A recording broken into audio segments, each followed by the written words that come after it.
মেয়ের স্বামী মেয়েকে নিচ্ছে না এবং মেয়ের ভাইও নাকি মেয়েকে নিচ্ছে না, তাহলে এই মেয়েটার কি হবে? বিষয়টাই মানে মোবাইলে ভিডিও ধারণ করে। আমি আমার বাবার ফাঁসি চাই। যে মেয়েটা ধর্ষিতা হয়েছে বা যে মেয়েটা ধর্ষণের শিকার হয়েছে তার বাবা তাকে বিয়ে করতে পারবে না, কোনোভাবেই সম্ভব না। ভিডিও ধারণ করে এলাকাবাসী সবাই এটা জানে পায়। জানার পরে দেখা যায় যে ওই কাশেম ওই সময় ভয়ে বাড়ির থেকে পালা যায় চেয়ারম্যানের কাছে। চেয়ারম্যানের ওখানে যায়, চেয়ারম্যান আবার করে কি উনি আবার ওনার ভাইসটা বা মানে কাশেমের যে ছেলে তার কাছে ওনার বাড়ির জমা রাখে। কিন্তু কাশেমের যে ছেলে শাহজাহান আছে, শাহজাহান আমাকে দিন ডাক দিয়ে বললে যে ভাই এরকম শুনতেছি, এটা কী করা যায়?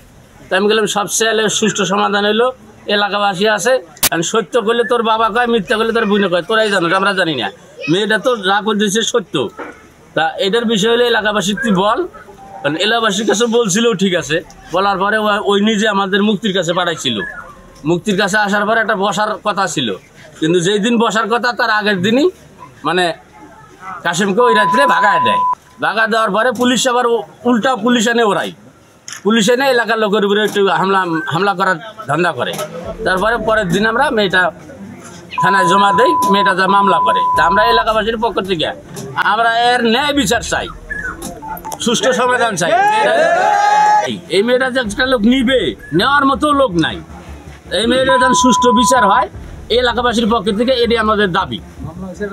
আচ্ছা, এখন খবরটা আমি আপনাদেরকে ঘটনাটা ছোট্ট করে বিশ্লেষণ করতে চাই।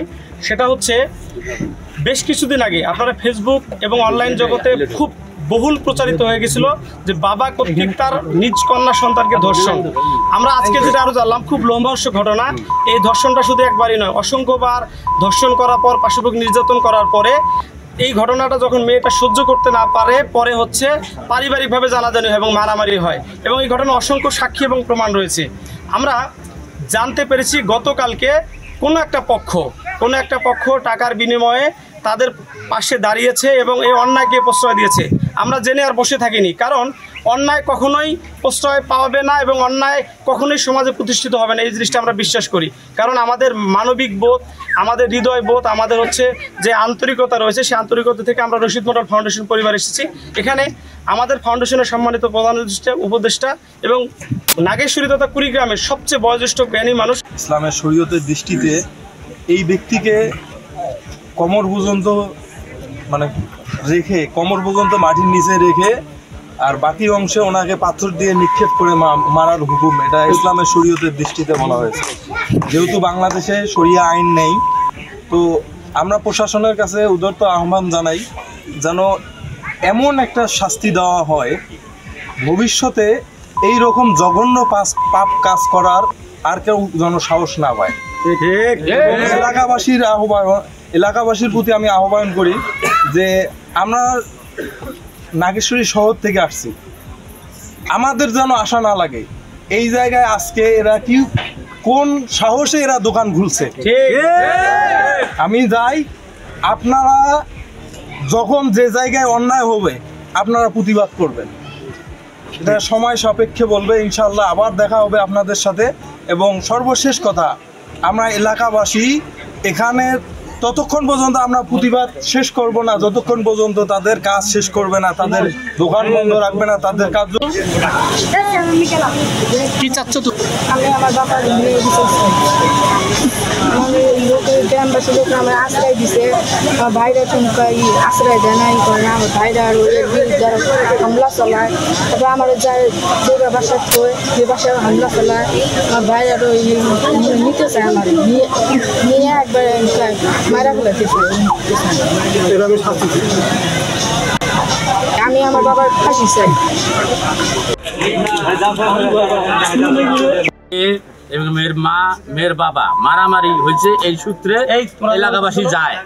জানার পরে মেয়েটা তখন বলে যে না, আমার বাবা আমাকে ধর্ষণ অনেক দিন আগের থেকেই করে, মানে এইরকম মানে এই বিষয়টাই মানে মোবাইলে ভিডিও ধারণ করে। আমরা এই বিষয়টা ইউনো স্যারকে জানিয়েছি, আমরা নাগেশ্বরী উপজেলার বিএনপির সম্মানিত আহ্বায়ক গোলাম রসুল রাজা স্যারকে জানিয়েছি এবং কষাকাটা থানা ওসি স্যারকে আমরা জানিয়েছি। কারণ আমরা আইন নিজের হাতে তুলতে চাই না বা আইন নিজের হাতে তুলে নেব না, আইনের গতিতে চলুক।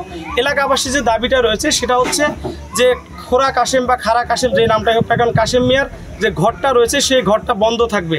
এটা বন্ধ ছিল, কিন্তু আজকে সকালে এরা হচ্ছে পলিটিক্স করে মহিলাদেরকে দিয়ে এই ঘরটা খুলে দিয়েছে, কারণ যে মহিলাদেরকে কোনোভাবে টাচ করলে ওরা হচ্ছে মামলা করার একটা সুযোগ পাবে। সুতরাং আমরা যারা আইনগত বা প্রশাসনের লোক রয়েছেন আপনাদেরকে আমরা জানাতে চাই, আমরা এলাকাবাসীর যে দাবিটা রয়েছে তার সঙ্গে আমরা সহমত পোষণ করে আমরা এই ঘরটাকে আজকে এই মুহূর্তে সিলগালা করব, সবাই মিলে এলাকাবাসী মিলে যতদিন পর্যন্ত এই ন্যায় বিচারটা না পাবে এবং এই বিচারটা না পাবে ততদিন পর্যন্ত দোকানটা বন্ধ থাকবে। যখন ন্যায় বিচার হবে অবশ্যই তারা তাদের ব্যবসাটা চালাবে। আজকে আর একটা দুঃখের কথা বলতে চাই, যে মেয়েটা ধর্ষিতা হয়েছে বা যে মেয়েটা ধর্ষণের শিকার হয়েছে তার বাবা তাকে বিয়ে করতে পারবে না, কোনোভাবেই সম্ভব না। ইসলাম এবং দেশের আইন ব্যবস্থা কখনোই কোনোভাবে এটাকে বৈধতা দিতে পারবে না। পাশাপাশি মেয়ের স্বামী মেয়েকে নিচ্ছে না এবং মেয়ের ভাইও নাকি মেয়েকে নিচ্ছে না, তাহলে এই মেয়েটার কী হবে? এই মেয়েটার পাশে কে দাঁড়াবে? আমরা সমাজের যারা বিত্তবান রয়েছেন এবং আইন প্রশাসনে যারা রয়েছেন আমরা সম্মানিত ইউনুস স্যারের দৃষ্টি আকর্ষণ করছি, স্যার এই ব্যাপারটা অবশ্যই আপনি নিউজ পোর্টালে এবং টিভি চ্যানেলে দেখবেন। আমরা আপনার কাছে করজোড়ে অনুরোধ করি আপনি নিজে এই বিষয়টা সর্বোচ্চ খতিয়ে দেখবেন এবং এই বিষয়টা যাতে সর্বোচ্চ ভিকটিম সর্বোচ্চ বিচার পায় সেই বিষয়টা আপনি নিশ্চিত করবেন।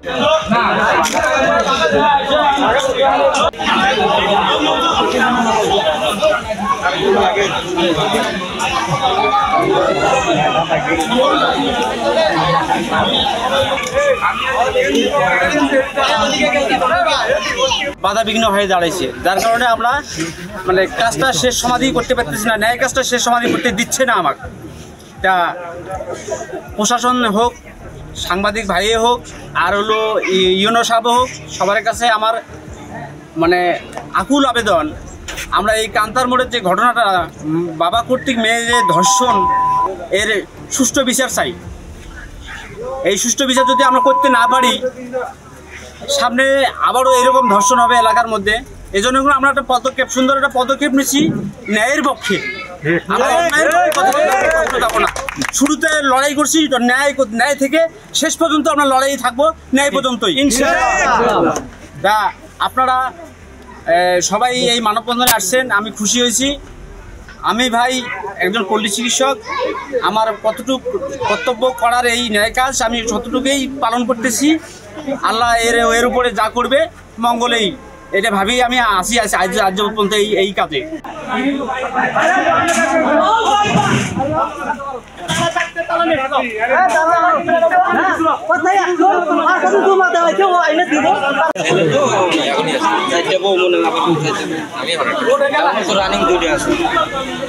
আপনি কি কিছু প্রিন্ট করাতে চান? প্রিন্টস এন্ড কর্পোরেশন আপনার সব প্রিন্টিং সমাধান নিয়ে এসেছে। মগ, পানির বোতল, T shirt, tiles, photo frame, আমরা সবকিছু প্রিন্ট করি আপনার পছন্দের ডিজাইন, আপনার স্টাইলে। প্রিন্টস এন্ড কর্পোরেশন, আপনার প্রিন্টিং সলিউশন, সব সময় আপনার পাশে।